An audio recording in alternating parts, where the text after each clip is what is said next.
다니엘서 여러분들이 많이 읽으셨죠? 참으로 재미있는 책입니다.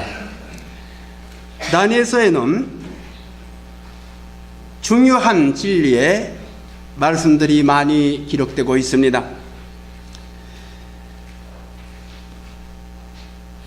자기가 태어나기 전에 자기 민족의 조상들이 죄를 지었기 때문에 벌을 받고 나라가 멸망당했습니다. 자기가 태어나기 전의 일이었지만은 자기 자신의 죄가 거기에 있었다고 고백하는 사람이 바로 다니엘이었습니다.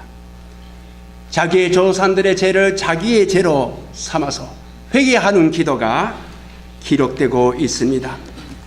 다니엘서 9장 6절부터 9절, 우리가 또 주의 좀 선지자들이 주의 이름으로 우리의 왕들과 우리의 고관과 조상들과 온 국민에게 말씀한 것을 듣지 아니하였나이다.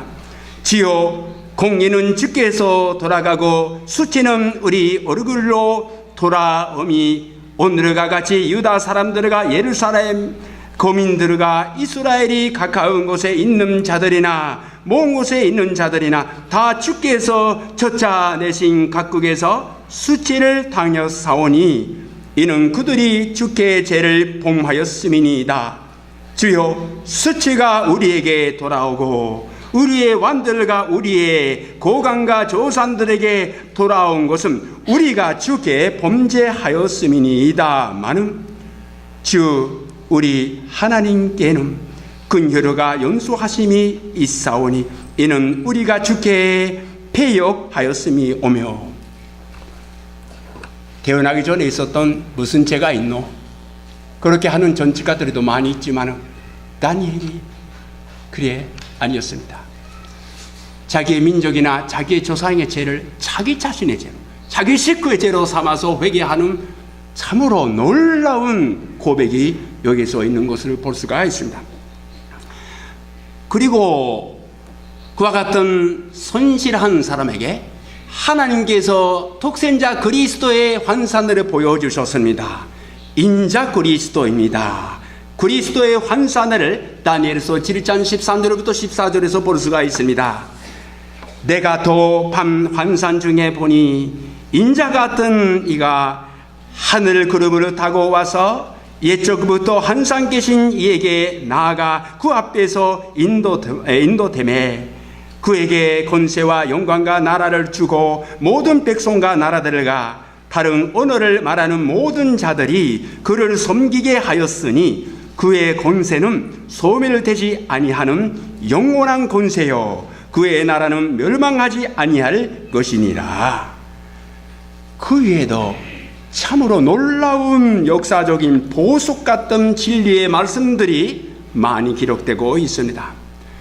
그러나 오늘은 이 시간에는 다니엘서 중에서 성도의 교제에 대해서 배우고자 하는 것입니다. 믿는 사람들의 교제라고 하는 것이 어떠한 것인가라고 하는 것을 다니엘서를 통해서 오늘의 본문 말씀들을 통하여서 배우고자 하는 것입니다.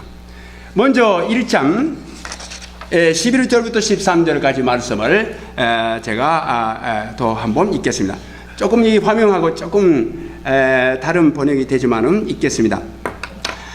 환관장이 다니엘과 하나냐와 미사엘과 아사랴를 감독하게 한 자에게 다니엘이 말하되 청하오니 당신의 전들을 열흘 동안 시험하여 제식을 지어 먹게 하고 물을 지어 마시게 한 후에 당신 앞에서 우리의 얼굴과 왕의 음식을 먹는 소년들의 얼굴을 비교하여 보아서 당신이 보는 대로 천들에게 행하소서 하매. 여기에 나오는 인물이 네 사람이 나옵니다. 먼저 다니엘을, 그 다음에 하나냐, 어떤 사람은 어떤 이름은 샤데락이라, 미사엘의 별명 메샤크, 아사랴 별명 아베드네고입니다. 그들이 네 소년들은 어린 시절에 나라가 망해서 바빌론 나라에 다 포로가 된 소년들이었습니다. 나라가 망했고 많은 사람들이 죽었습니다. 부모들도 죽었을 것입니다. 그리고 많은 분들이 다 이렇게 굶어 죽어가는 그런 가운데에 그들이 하나님의 은혜로 생명만은 보호되었습니다. 정기로 이산 떨어진 그 남의 나라 바빌론에서 식민지의 사람으로서 거기에서 살게 되었습니다. 먼저 그들이 이름이 빼앗겼습니다. 다니엘은 벨드샤살이라고 하는 이름입니다. 그리고 하나냐는 사데라고 하는 이름이 지어졌습니다. 미사엘은 메샥이라고 이름이 지어졌고 아사랴는 아브데네고라고 하는 이름이 별명이 지어졌던 것입니다. 수메라고 하는 것이죠. 본래 다니엘이나 하나냐나 미사엘이나 아사랴는 부모님들이 주신 이름은 주 여호와 하나님의 근거한 이름입니다. 하나님의 이름을 기초로 한 그 이름이었는데 나라가 망해서 바빌론의 포로가 되었더니 거기에 있는 우상의 이름으로 기초로 삼은 이름으로 다 바뀌어졌습니다. 믿음이 빼앗겼고 민족이 빼앗겼고 이름도 빼앗겼고 문화도 다 없어졌습니다. 그러나 그들이 모든 것을 이뤘지만 한 가지 잃지 아니한 것이 무엇이냐면 믿음의 친구였습니다. 믿음의 친구는 잃지 아니하였던 것입니다. 어떤 믿음인가 하면 왕이 말합니다. 너희들이 많은 전년들이 소년들이 있대. 너희들한테는 이제 내가 맛있는 걸 먹게 하고 마시는 그 음료수를 마시게 하고 많은 학문을 가르쳐 준다. 그리고 나를 섬기라고 그렇게 왕이 명령했던 것입니다. 그런데 거기에 보면은 음식이나 마시는 것에는 우상한테 섬긴, 말하자면 그 음식을 먹게 되면 우상 숭배를 하게 돼 있던 것입니다. 이 친구들이 다니엘을 비롯하여 그 네 친구들은 이거는 할 수 없지. 다른 친구들이 유대 친구들 다 먹고 있나? 먹고 있어. 그러니까 우리도 먹어도 괜찮잖아. 맛이 있고 뭐 여기에는 할 수 없지. 그렇게도 할 수가 있었지만 그래도 그들이 믿음이 있었고 서로 믿음의 친구들이 아니다고, 우리 믿음을 죽어도 지켜야 한다라고 하는 이런 확신을 가지고 서로 기도하게 되어서 그 다니엘이 이런 고백을 했던 것입니다. 왕한테서 담당한 이 고강한테 우리한테 그 마시는 임금님께서 주시는 음식이 아니어도 그 곤물이나 곡식이나 또 야채나 그런 물이나 주십시오. 그것만으로 이렇게 괜찮습니다. 하나님이 지켜주시겠다라고 그 마음으로 믿음을 가지고 고백했더니 그렇게 하면은 내가 혼난다고, 내가 좀 위험한다. 근데 안 된다고 했더니 10일 동안만 시험을 해 보십시오 했더니 11일 동안 기도하고 그 야채나 그 정말 안 좋은 음식을 먹은 그들이 오히려 음식을 좋은 왕이 주신 음식을 먹는 전년들보다 훨씬 건강하게 보였기 때문에 정말 앞으로 그 믿는 대로 음식을 이렇게 얻게 되었던 것입니다. 믿음의 친구는 있었던 것이지요. 그 다음에 2장 17절부터 19절까지 말씀을 또 읽겠습니다. 이에 다니엘이 자기 집으로 돌아가서 그 친구 하나나와 미사엘과 아사랴에게 그 일을 알리고 하늘에 계신 하나님이 이 은밀한 일에 대하여 불쌍히 여기사 다니엘과 친구들이 바벨론의 다른 지혜자들과 함께 죽임으로 당하지 않게 하시기를 그들로 하여금 구하게 하니라. 이에 이 은밀한 것이 밤에 환상으로 다니엘에게 나타나 보임에 다니엘이 하늘에 계신 하나님을 장송하니라. 무슨 뜻인가 하면은 이제 조금 세월이 지나서 이제 다니엘이나 이 전년들이 어른이 되어서 높은 위치에 올라가게 되었습니다. 높은 위치라 해도 바빌론 남의 나라에서 특별히 높은 위치에 올라가게 되었던 것입니다. 그런데 바빌론의 느부갓네살이라고 하는 위대한 왕이 금을 구웠습니다. 참으로 이상한 불안을 이렇게 일으키는 금이었습니다. 나라에 있는 지혜자나 금으로 해석하는 많은 학자들을 불러서 이렇게 내 금으로 해석하라 했지만은 할 수가 없었습니다. 먼저 금을 말씀하십시오 임금님이요 했더니 아니라고, 금이 어떤 금을 걷는지 그거를 알아야, 너희들이 그거를 나한테 이야기를 해야 너희들의 해석이 맞는지 안 맞는지 알 수 있잖아 했더니 도저히 알 수가 없었습니다. 임금님이 이제 화를 내서 모든 학자들을 다 이렇게 죽이라고 명령을 했습니다. 그때에 다니엘이 그런 소식을 듣게 되어서, 그리고 다니엘이나 그 세 친구들도 이제 학살을 당할 뻔했습니다. 그럴 때에 다니엘이 잠깐만 시간을 주십시오. 조금만 여유를 주십시오. 하나님께 기도를 하겠습니다. 했습니다. 그리고 이 다니엘이 혼자 기도하는 것이 아니라 세 친구 하나나와 미사엘과 아사랴한테 기도를 해 주십시오. 부탁을 했습니다.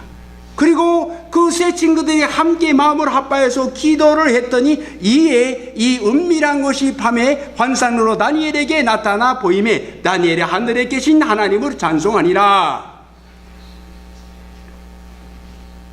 여러분, 그들이 읽지 아니했던 것이 믿음의 친구요, 그리고 친구끼리 서로 기도하는 믿음이었습니다. 여러분, 우리는 믿음의 친구가 있습니까? 친구는 많이 있어도 믿음의 친구는 있습니까? 아니, 교회에서 같이 사귀니까 믿음의 친구입니까? 아니, 믿음의 친구 있습니다. 그 믿음의 친구 서로 기도하는 친구예요? 그들이 그럼 나라를 잃어도, 이름으로 잃어도, 모든 거 잃어도 믿음의 친구와 서로 기도하는 의정이 있었던 것입니다. 그 다음에 3장 16절부터 18절 말씀을 읽겠습니다. 3장 16절부터 18절. 사드락이라고 나오지만 이거는 하나냐라고 하는 이름이 바뀌었던 것입니다. 사드락과 메삭과 아브데네고가 왕에게 대답하여 이르되 느부갓네살이여, 우리가 이 일에 대하여 왕에게 대답할 필요가 없나이다. 왕이여, 우리가 섬기는 하나님이 계시다면 우리를 맹렬히 타는 부르물을 가운데서 능히 건져내시겠고 왕의 손에서도 건져내시리이다. 18절. 그렇게 하지 아니하시리지라도 왕이여, 우리가 왕의 신들을 섬기지도 아니하고 왕이 세우신 금 신상에게 절하지도 아니할 줄을 아옵소서.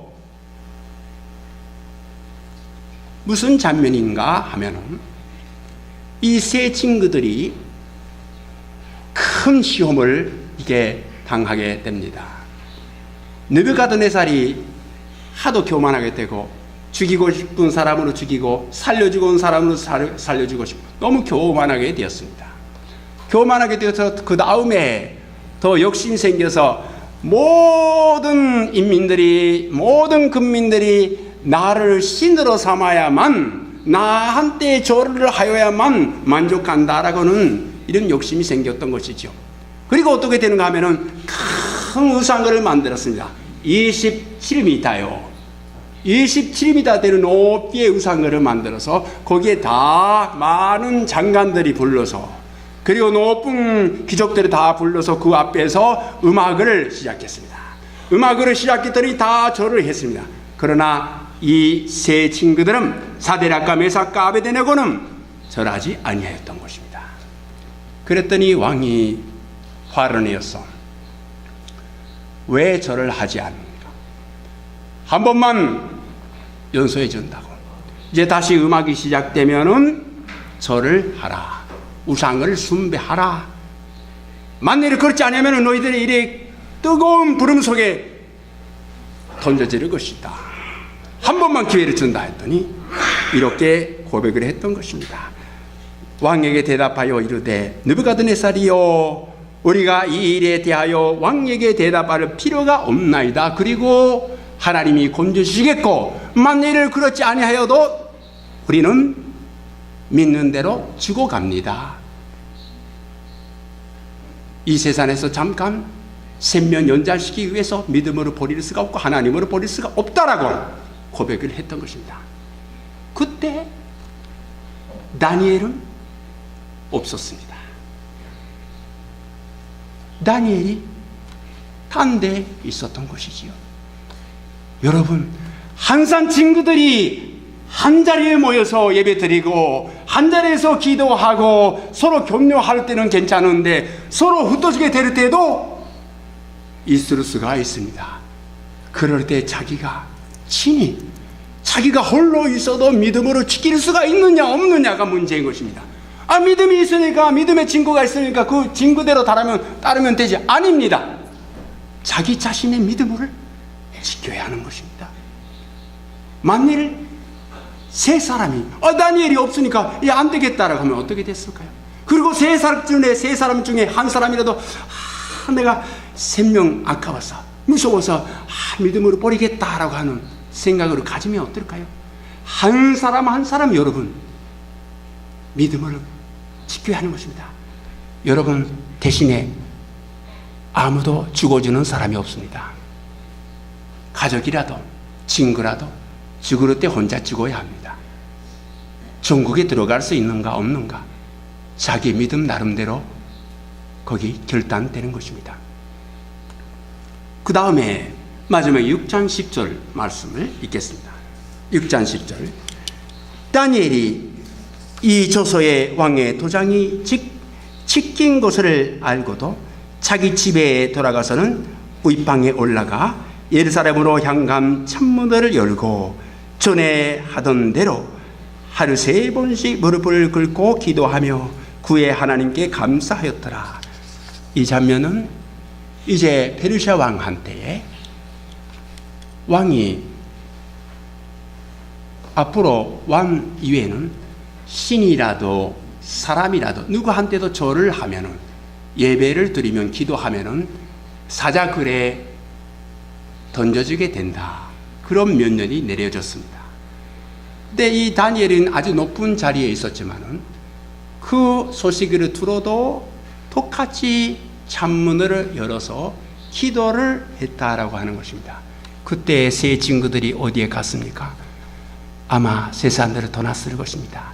다니엘이 홀로 있었던 것이지요. 왜냐하면 수십 년 지난 이야기이기 때문입니다. 여러분, 친구들이 세상을 떠나서 믿음의 친구들이 세상을 떠나서 혼자 다니엘이 있었던 것입니다. 그 혼자 있을 때에도 자기 믿음을 다니엘이 지켰던 것입니다. 생명을 잃어도 믿음을 지키면은 영생을 얻게 되고 천국에 들어갈 수가 있다라고 하는 믿음이 있었기 때문이었습니다. 여러분, 좀 길었지만 이런 성경 구절들한테서 우리가 배울 수 있는 선도의 교제에 대해서 배울 수가 있는 교훈이 있다고 생각합니다. 첫째는 믿는 사람은, 선도는 한 사람으로 있는 것보다 믿음의 친구가 있으면, 믿음의 교제가 있으면 한 사람이 있을 때보다 더 큰 힘을, 강한 믿음을 가질 수가 있게 된다라고 하는 것입니다. 여러분 믿음이 약해지면은 믿음이 강한 사람 옆에 가셔야 합니다.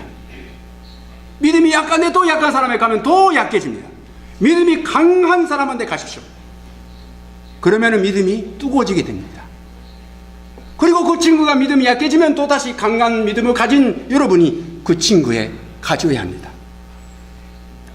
젖은 장자금 심했다 마귀와 불타는 산작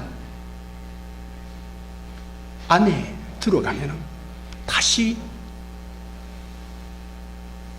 풀이 회복이 됩니다.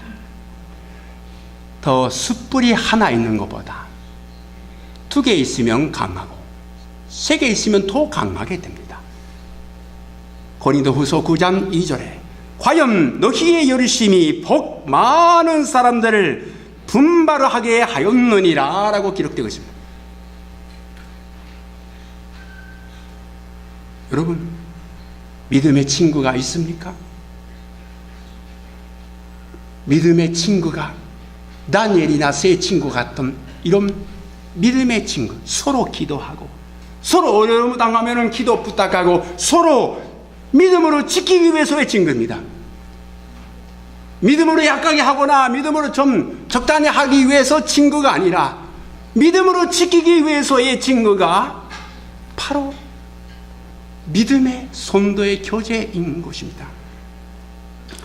우리 미시나리 교회의 교제 모범으로서 다니엘과 그 세 친구들의 믿음의 교제를 삼아야 할 것입니다. 이거 첫 번째입니다. 그 다음에 교훈이 무엇이냐 하면, 믿는 사람은, 성도는 믿음의 싸움을 한 사람 한 사람 자기의 믿음으로 싸워야만 한다라고 하는 교훈입니다. 친구가 있으니까 같이, 아닙니다. 친구가 대신에 죽어줘요?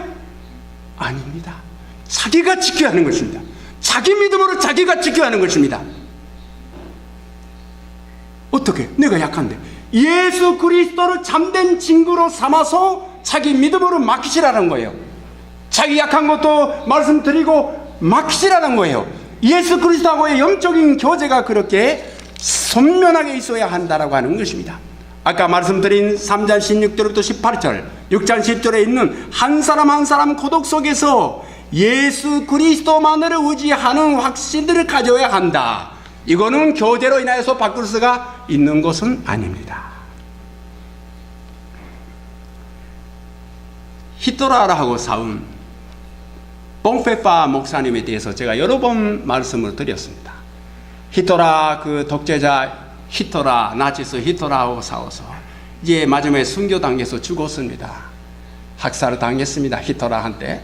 그 봉페파 독일의 목사님은 공동생활이라고 하는 유명한 책을 이제 나치스 히토라가 독일을 다스리게 되고 이게 유럽으로 침략하기 시작한 그때에 쓴 책입니다.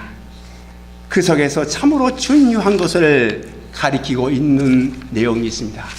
그 무엇이냐 하면은 홀로 있는 날과 교제의 날이라고 하는 것입니다. 홀로 있는 고독의 시간과 교제하는, 마주하려 하는 시간이 두 가지가 있어야 하고 두 가지가 하나다라고 하는 것을 말하고 있는 것입니다. 홀로 있을 수 없는 사람은 사귐 앞에서 마음의 고삐를 잡으라. 홀로 있을 수가 없는 사람은 사귐 앞에서 마음의 고삐를 잡으라. 그런 사람은 자기 자신뿐만 아니라 사귐에도 손해를 끼칠 따름입니다. 하나님이 그대를 부르셨을 때에 그대는 홀로 그의 앞에 섰고 홀로 그대는 그 부르심에 응답해야 했다고 말했습니다. 홀로 십자가를 지고 싸우고 기도해야 했다고 봉페파 목사님은 홀로 있는 것을 아시라라고 하십니다. 너무 외로워서 너무 약해서 하가 친구가 있어야 한다, 항상 교제가 있어야 한다, 그게 믿음의 교제가 아니다라고 하는 거예요. 그러니까 외로우니까 혼자 같이, 그게 믿음의 교제가 아니에요. 그 인간의 교제예요. 믿음의 교제라고 하는 것은 홀로 있을 수가 있는 사람이 믿음의 교제를 가질 수도 있다라고 하는 거예요. 마르틴 루터가 이렇게 말했습니다. 우리는 누구나 죽음의 호체를 받고 있습니다. 그러므로 아무도 남을 대신하여 죽을 수 없습니다. 누구나 죽음과의 싸움을 처마다 홀로 싸울 뿐입니다. 거기 가서는 나는 그대 옆에 있을 수 없고 그대도 내 옆에 있을 수는 없습니다. 자기 믿음을 자기가 가져야 하고 지켜야 한다. 아까 다니엘이 없어도 타로 있어도 그 믿음으로 지키시라는 거예요. 믿음의 교제하고 바꿀 수가 없다라고 하는 거예요. 그 다음에 코크로 된 말씀을 또 몬페파 목사님 하고 계십니다. 사귐 교제 안에서 있지 않는 사람은 고독 앞에서 마음의 고삐를 잡으라. 무슨 말씀입니까? 홀로 있는 것을 좋아하는 사람은, 알고 믿음의 교제라 해도 교회라도 사람의 교제이지, 그렇게 해서 교제를 멸시하는 사람이 있으면은 그게 둘린 것이다라고 하는 거예요. 교제 안에서 있지 않는 사람은 고독 앞에서 마음의 고삐를 잡으라. 그대는 교제 안에서 부르심을 받았습니다. 그 부르심은 그대만을 부르는 것이 아닙니다. 부르심을 받은 사람들의 교제 안에서 그대는 십자가를 지고 싸우고 기도하는 것입니다. 그대는 외롭지 않습니다. 죽음의 진명에서도 또 마지막 날에도 그대는 예수 그리스도의 큰 몸의 한 지체, 교회의 지체의 일을 따름입니다. 마르틴 루터 선생님이 이렇게 말했습니다. 내가 죽는다 한들 나는 그 죽음에서도 홀로는 아닙니다. 내가 고난을 겪을 때에 그들도 성도의 모임이 나와 함께 괴로워합니다. 교제 안에서 있을 때에만 우리는 홀로 있을 수 있고, 또한 홀로 있을 수 있는 사람만이 교제 안에서 살 수가 있다라고 하는 것을 깨달아야 하는 것입니다. 여러분, 자기 자신을, 믿음을 자기가 지켜야 합니다. 주님하고의 교제를 자기가 지켜야 합니다. 그와 동시에 약한 사람을 도와주는 마음도 있어야 합니다. 이게 믿음의 교제요, 믿음의 친구요, 성도의 교제인 것입니다. 오늘의 본문 말씀에 다니엘, 샤드락, 메삭, 아베드네고의 성도의 교제의 모범을 저희들이 배웠습니다. 단순한 인간적인 우정이 아닙니다. 인간적인 친구가 아닙니다. 주 여호와 하나님 예수 그리스도를 통해서의 교제야말로 시련을 이기게 하는 참된 능력인 것입니다. 몬페파 목사님도 이렇게 말했습니다. 그리스도인의 사귐은 예수 그리스도를 사이에 두고 사귀는 것이요, 예수 그리스도 안에서 사귀는 것을 말합니다. 그리스도인의 사귐은 이 이상일 수도 없고 그 이하일 수도 없다. 첫째, 그리스도인은 누구나 예수 그리스도 때문에 다른 사람이 친구가 필요하다는 것입니다. 둘째로는 그리스도인은 누구나 예수 그리스도를 거쳐서만 다른 사람, 친구들, 그 형제들과 가까워질 수가 있다는 것입니다. 셋째로 우리는 예수 그리스도 안에서 영원전에 택함을 받았고 시간 안에서 연합되고 영원히 하나가 되었다고 하는 것입니다. 여러분이 믿음이 약해질 때에 어떠한 사람하고 가까이 갈 수 있는가에 따라서 그 사람의 신앙생활이 결정됩니다. 비판적으로 항상 인간적으로 생각하는 사람에게 붙게 되면 그런 믿음이 되어버립니다. 여러분, 그와 같은 믿음이 믿음의 친구가 아닙니다. 하늘색과 같은 그와 같은 아름다운 교제를 가져야 합니다. 고린도전서 11장 17절을 본다면 내가 명하는 이 일에 너희를 진짱하지 아니하노니 이는 너희의 모임이 유익이 못되고 도리어 해로움이라. 너희의 교제가 믿음의 해가 된다라고 말하고 있는 것입니다.